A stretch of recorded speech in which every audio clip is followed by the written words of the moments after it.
C'est l'hôtel Pullman de Lyon-Pardieu qui a accueilli la rencontre de restitution de la cartographie des compétences de la diaspora ivoirienne ce samedi 30 novembre.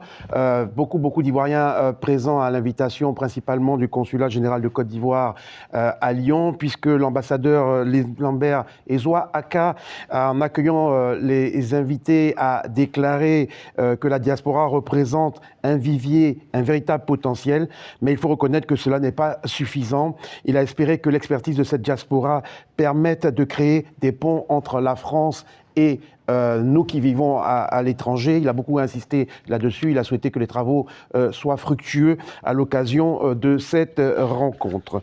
Par la suite, nous avons eu l'intervention de M. Gaoussou Karamoko, qui est directeur général de la Direction générale des Ivoiriens de l'extérieur. Il a dit que le consulat est une vraie proximité pour la diaspora. Il faut aller vers ce consulat. Le développement du pays ne pourra pas se faire sans la diaspora et que la diaspora connaît aujourd'hui un véritable développement et un véritable attrait pour son pays d'origine. Quant à Madame Emma Massobo de l'Organisation internationale pour les migrations, elle est revenue sur la rencontre qui a mobilisé aujourd'hui les Ivoiriens. Angora, elle s'intitule, c'est l'engagement et diaspora, engagement et diaspora, Angora. Elle dit que notre rencontre aujourd'hui aussi fait suite au forum de la diaspora qui a eu lieu en novembre à Yamoussoukro. Il s'agissait de renforcer le dialogue, le transfert des compétences, on est beaucoup revenu dessus, afin de construire un cadre inclusif et durable. Quant à M. Jean-Philippe Aubeau, consultant senior et en projet de développement, il nous a appris que la diaspora ivoirienne était en France à peu près de 141 000 personnes, des chiffres de l'OCDE de 2022, et qu'il avait travaillé sur un panel de 1000 personnes. Il revient en détail précisément sur le travail qu'il a accompli à l'occasion de cette cartographie. Les participants engagés à cette initiative ambitieuse.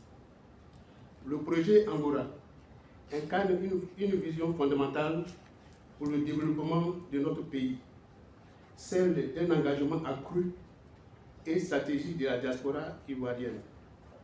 En France, la diaspora ivoirienne constitue une richesse inestimable, non seulement par son importance numérique, mais aussi par son dynamisme et ses compétences diversifiées.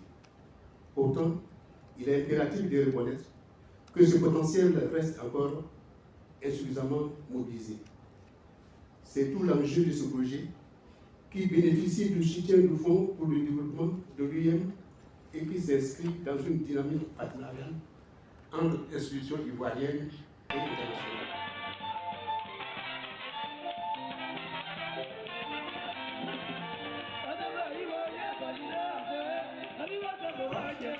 La diaspora. Mais pour ça, il faut bien connaître aussi sa diaspora et l'intérêt de cette étude de cartographie des compétences, qu'on puisse avoir un compendium d'experts variés sur beaucoup de domaines. Donc, connaître sa diaspora. Quand on a connu la diaspora, il faut lui parler. Il ne faut pas rompre l'échange avec la diaspora.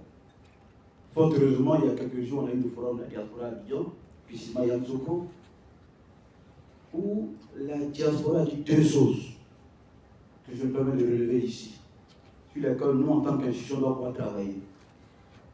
La diaspora a dit, quand on vient à Abidjan, on ne sait pas exactement où partir. Quelqu'un m'a dit dans les yeux pour dire, j'ai des Ivoiriens de l'extérieur, je ne vous connais pas. J'assume, pour reconnaître les faits et trouver des solutions.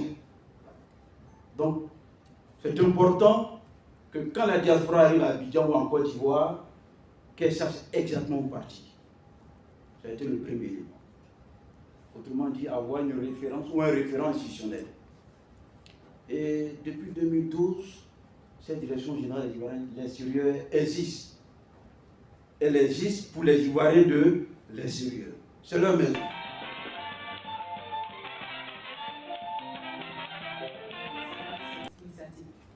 Nous sommes ravis d'être de retour ici en France pour cette deuxième campagne de sensibilisation avec vous. Et ces rencontres qui vont se tenir donc à Lyon aujourd'hui et à Paris demain marquent une étape clé, notamment la présentation des résultats de la cartographie et initier un dialogue constructif sur les moyens d'améliorer l'engagement de la diaspora et encourager des initiatives concrètes.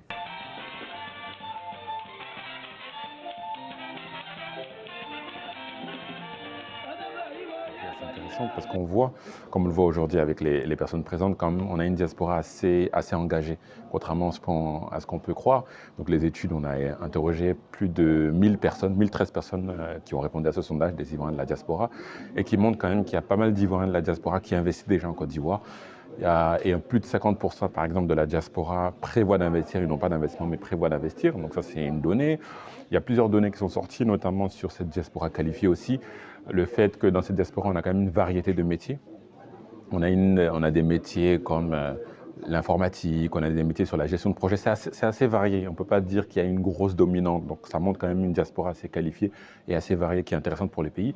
Et quand on a demandé l'engagement aux Ivoiriens de la diaspora, c'est-à-dire s'ils veulent aller travailler en Côte d'Ivoire, plus de 95% des Ivoiriens diplômés et qualifiés souhaitent faire un projet en Côte d'Ivoire, que ce soit à distance, que ce soit par des missions sur le terrain. Donc voilà, ce qu'on peut retenir, c'est un fort engagement, une variété quand même des profils et aussi les défis.